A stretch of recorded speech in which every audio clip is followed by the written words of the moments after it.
Back in October 2020, I joined a Minecraft server called SMPEarth. After about 2 weeks of work to get my town working, I had caught and cured a zombie villager, and then in chat, a player put out an ad for a free nitwit villager. I accepted and headed out to the Iberian Peninsula to go pick up the villager. Now, my base was called Selva de Fuego, and it was in northern Brazil. The map had Europe on the westernmost side of the map, while the Americas were on the easternmost side. This means that I need to travel from the westernmost half to the easternmost half. Usually you could hit the world border and end up on the other side. However, there's an issue in which boats and entities in them couldn't travel across the world border to wrap around to the other side. This means that I need to head west from the Strait of Gibraltar, down past South Africa, and then through the Indian Ocean, and through the Coral Sea and Pacific Ocean, and under South America, and up to where my base is.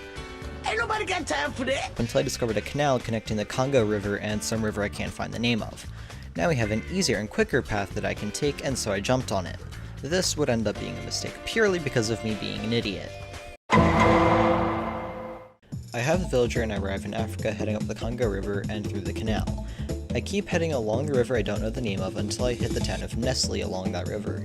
Somebody flat-bridged across the river in a spot that was claimed, meaning I couldn't just cut through it. I had two options: turn back and go along my original route or find a way around. I decided that it might be quicker to just dig around the town border to get across until I discovered that there was a serious issue. This was taking too long.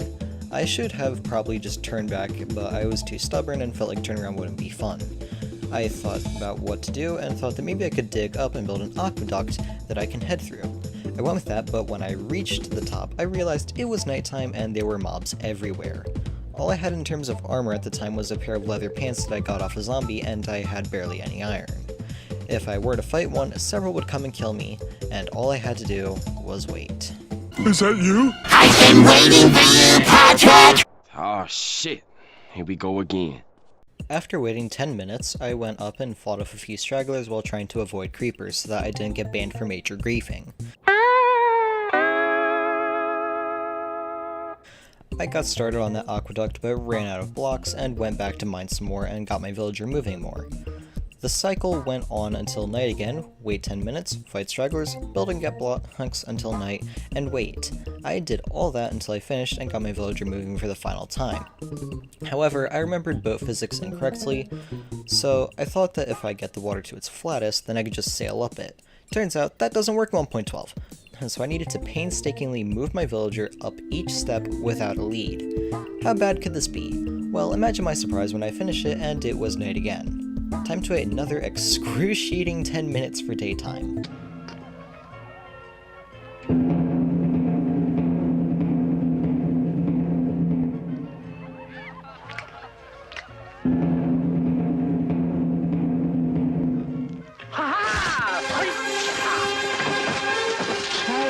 The moon lowered and the sun rose. I unblocked my tunnel and rode the aqueduct until the end, pushing mobs off of it and dropping down into the river to get going again.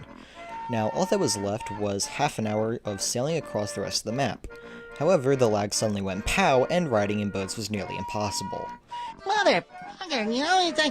If you sailed for too long, the server would kick you for sending too many packets, resulting in you being removed from the server and needing to reconnect. I tried waiting, but the issue persisted. All I could do was just keep going until the server either kicked the bucket or I arrived at the base. I somehow arrived at my base first. Now, I started this journey around 3:30 PM or 15:30. By the time I was done, it was around 7:30 PM or 19:30. This took about 4 hours to do because of my pure stupidity and SMPEarth being a mess. Now, I'm not sure how to end my videos because I don't really have an outro.